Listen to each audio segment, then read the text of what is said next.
गांव के किनारे एक पुराना पेड़ था, जिसके नीचे बच्चे हमेशा खेला करते थे। ये पेड़ बहुत बड़ा और घना था, जिसके कारण उसके नीचे हमेशा एक छाया रहती थी। लेकिन एक बार जिसने सबको अचंभित कर रखा था, वह था एक पेड़ के नीचे लंबे सांप का छिपा होना। गांव वाले हमेशा बच्चों को उस पेड़ के पास जाने से मना करते थे, क्योंकि उन्हें डर था कि सांप कहीं से आकर उन्हें डंस ना ले। एक दिन गांव के एक साहसी लड़के का नाम था अर्जुन। वह उस सांप के विषय में बहुत कुछ सुन चुका था और उसने निर्णय लिया कि वह इस रहस्य का पता लगाएगा। उसने अपने दोस्तों को इसके बारे में बताया, लेकिन सबने उसे मना किया। फिर भी अर्जुन अपनी जिद पर अड़ा रहा और वह अकेले पेड़ के पास गया। अर्जुन ने ध्यान से देखा कि पेड़ के नीचे बड़े बड़े पत्थर थे और उनमें से एक पत्थर थोड़ा अलग था। उसके मन में एक जिज्ञासा जागी और उसने उस पत्थर को हिलाने का निर्णय लिया। जैसे ही उसने पत्थर को हटाया, एक चमत्कार हुआ। वहां एक पुराना खोखला स्थान था, जिसमें एक चमकीला बक्सा पड़ा हुआ था। अर्जुन ने उसे खोला और अचंभित रह गया।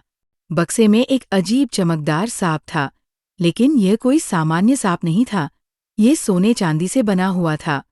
सांप ने उससे कहा, डरो मत, मैं तुम्हें कोई नुकसान नहीं पहुंचाऊंगा। मैं यहाँ कई सालों से हूँ और मैंने इस गांव के लोगों को बेवजह डराया है। इसके पीछे की कहानी यह है कि मैं एक जादूगर था, जिसने गलती से एक श्राप का शिकार हो गया था। अर्जुन ने सवाल किया, तो आपको इस रूप में क्यों रहना पड़ा? सांप ने उत्तर दिया, मुझे तब तक इस रूप में रहना होगा जब तक कोई सच्चा दिल वाला व्यक्ति मुझसे मिले और मेरी कहानी समझे। यदि तुम सच में मदद करना चाहते हो, तो तुम मुझे फिर से जादूगर बना सकते हो। अर्जुन ने ठान लिया कि वह सांप की मदद करेगा। उसने गांव के लोगों को बुलाया और सबको सांप की कहानी सुनाई। धीरे धीरे गांव वालों को समझाया कि डरने की कोई जरूरत नहीं थी। सबने मिलकर सांप के लिए एक जादू की गद्दी बनाई और जैसे ही उन्होंने एक विशेष मंत्र का उच्चारण किया, सांप फिर से एक शक्तिशाली जादूगर में बदल गया। जादूगर ने गांव के लोगों का धन्यवाद किया और कहा, मैं आपके गांव की रक्षा करूंगा और कभी भी आपको धोखा नहीं दूंगा।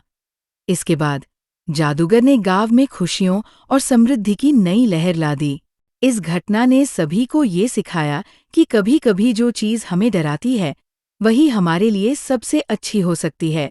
अर्जुन की साहसिकता और समझदारी में न केवल उसके दोस्त को बचाया, बल्कि पूरे गांव को एक नई दिशा भी दिखा दी। सांप कहाँ छिपा था? एक रहस्य था, जो अंततः एक नए जीवन की शुरुआत में बदल गया।